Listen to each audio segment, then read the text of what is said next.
اعوذ باللہ من الشیطان الرجیم بسم اللہ الرحمن الرحیم۔ سورۃ البقرہ کی آیت نمبر 115۔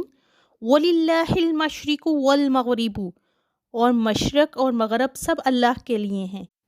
یعنی اگر ہم مغرب کی طرف رخ کرتے ہیں تو اس کے معنی یہ نہیں ہے کہ اللہ مغرب میں ہے، معاذ اللہ۔ اللہ تو ہر چیز سے پاک ہے۔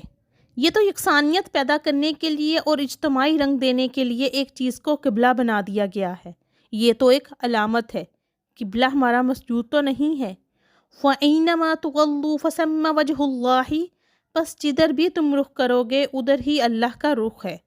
إِنَّ اللَّهَ وَاسِعٌ عَلِيمٌ، یقیناً اللہ بہت وسعت والا، سب کچھ جاننے والا ہے۔ وہ بہت وسعت والا ہے، وہ کسی بھی سمت میں محدود نہیں ہے اور ہر شے کا جاننے والا ہے۔ تحویل قبلہ کی تمہید کے طور پر ایک آیت کہہ کر اب پھر اصل سلسلہ کلام جوڑا جا رہا ہے۔ وَقَالُوا اتَّخَذَ اللَّهُ وَلَدًا سُبْحَانَهُ، اور ان میں بھی وہ بھی ہیں جن کا قول ہے کہ اللہ نے کسی کو بیٹا بنایا، وہ تو ان باتوں سے پاک ہے۔ ظاہر بات ہے یہاں پھر اہل مکہ ہی کی طرف اشارہ ہو رہا ہے، جن کا یہ قول تھا کہ اللہ نے اپنے لیے اولاد اختیار کی ہے۔ وہ کہتے تھے کہ فرشتے اللہ کی بیٹیاں ہیں۔ نصارہ کہتے تھے کہ مسیح علیہ السلام اللہ کے بیٹے ہیں۔ اور یہودیوں کا بھی ایک گروہ ایسا تھا جو حضرت عزیر علیہ السلام کو اللہ کا بیٹا کہتا تھا۔ وَاللَّهُ مَا فِي السَّمَاوَاتِ وَالْأَرْضِ، بلکہ آسمانوں اور زمین میں جو کچھ بھی ہے اسی کی ملکیت ہے۔ سب مخلوق اور مملوک ہیں، خالق اور مالک صرف وہی ہے۔ کُلٌّ لَّهُ قانتون، سب کے سب اسی کے مطیع فرمان ہیں۔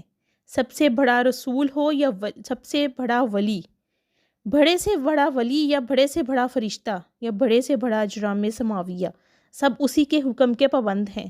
بدیع السماوات والارض، وہ نیا پیدا کرنے والا ہے اور آسمانوں اور زمین کا۔ وہ بغیر کسی شے کے آسمانوں اور زمین کو پیدا کرنے والا ہے۔ ابدا اور خلق میں فرق نوٹ کیجیے گا۔ شاہ ولی اللہ دہلوی رحمۃ اللہ علیہ نے حجت اللہ البالغہ کے پہلے باب میں لکھا ہے کہ اللہ تعالیٰ کے افعال بنیادی طور پر تین ہیں: ابدا، خلق اور تدبیر۔ ابدا سے مراد ہے عدم محض، کسی چیز کو وجود میں لانا، جسے انگریزی میں کریشن سے تعبیر کیا گیا ہے، جبکہ خلق ایک چیز سے دوسری چیز کا بنانا، جیسے اللہ تعالیٰ نے گارے سے انسان کو بنایا، آگ سے جنات بنائے اور نور سے فرشتے بنائے، یہ تخلیق ہے۔ تو بدیع وہ ذات ہے جس نے کسی مادہ تخلیق کے بغیر ایک نئی کائنات فرما دی۔ ہمارے ہاں بدعت وہ شے کہلاتی ہے جو دین میں نہیں تھی اور خواہ مخواہ لا کر شامل کر دی گئی۔ جس بات کی جڑ بنیاد دین میں نہیں ہے وہ بدعت ہے۔ وَإِذَا قَضَىٰ أَمْرًا فَإِنَّمَا يَقُولُ لَهُ كُن فَيَكُونُ، اور جب وہ کسی معاملے کا فیصلہ کر لیتا ہے تو اس سے بس یہی کہتا ہے کہ ہو جا، اور وہ ہو جاتا ہے۔ وَقَالَ الَّذِينَ لَا يَعْلَمُونَ، اور کہا ان لوگوں نے جو علم نہیں رکھتے۔ یہاں پر مشرکین مکہ کی طرف روئے سخن ہے۔ لَوْلَا يُكَلِّمُونَ اللَّهُ أَوْ تَأْتِينَا آیَةٌ، کوئی نہیں بات کیوں نہیں کرتا ہم سے اللہ، یا کیوں نہیں آ جاتی ہمارے پاس کوئی نشانی۔ مشرکین مکہ کا رسول اللہ صلی اللہ علیہ وآلہ وسلم سے بڑی شدت کے ساتھ یہ مطالبہ تھا کہ آپ کوئی ایسے معجزات ہی دکھا دیں جیسے آپ کہتے ہیں کہ حضرت عیسیٰ علیہ السلام نے دکھائے تھے یا موسیٰ علیہ السلام نے دکھائے تھے۔ اگر آپ ہمارے یہ مطالبے پورے کر دیں تو ہم آپ کو اللہ کا رسول مان لیں گے۔ یہ مضمون تفصیل کے ساتھ سورۃ الانعام میں اور سورہ بنی اسرائیل میں آئے گا۔ وَذَلِكَ قَالَ الَّذِينَ مِن قَبْلِهِم مِثْلَ قَوْلِهِمْ، اسی طرح کی باتیں جو لوگ ان سے پہلے تھے وہ بھی کہتے رہے ہیں۔ تو شابہت قلوبہم، ان کے دل ایک دوسرے سے مشابہ ہو گئے ہیں۔ قد بینا الآیات لقوم یوقنون، ہم تو اپنی آیات واضح کر چکے ہیں ان لوگوں کے لیے جو یقین کرنا چاہیں۔ انا ارسلناک بالحق بشیرا ونذیرا، اے نبی صلی اللہ علیہ وآلہ وسلم، بے شک ہم نے آپ کو بھیجا ہے حق کے ساتھ بشیر اور نذیر بنا کر۔ آپ صلی اللہ علیہ وآلہ وسلم کی بنیادی حیثیت یہ ہے کہ آپ صلی اللہ علیہ وسلم اہل حق کو جنت اور اس کی تمام تر نعمتوں کی بشارت دیں، اور جو غلط راستے پر چل پڑے، کفر کرے اور منافقت میں مبتلا ہوں ملحد ہوں اور بد عملی کریں، ان کو آپ صلی اللہ علیہ وسلم خبردار کر دیں کہ ان کے لیے جہنم تیار کر دی گئی ہے۔ آپ صلی اللہ علیہ وسلم کا کام دعوت، ابلاغ، تبلیغ اور نصیحت ہے۔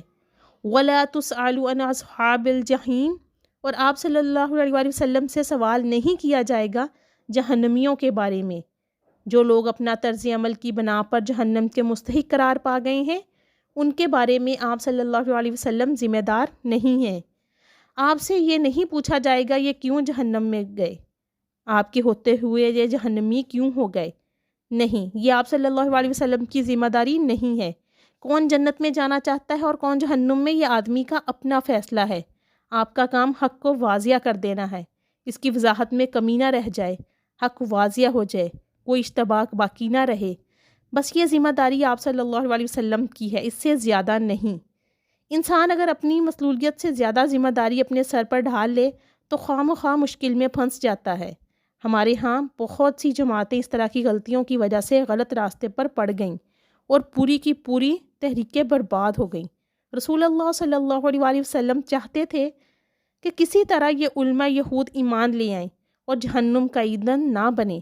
ان کے لیے آپ صلی اللہ علیہ وسلم نے اللہ کے حضور دعائیں کی ہوں گی، جیسے مکی دور میں آپ صلی اللہ علیہ وسلم دعائیں مانگتے تھے کہ اے اللہ، عمرو بن حشام اور عمر بن خطاب میں سے کسی ایک کو تو میری جھولی میں ڈال دے اور اس کے ذریعے سے اسلام کو قوت عطا فرما۔ صدق اللہ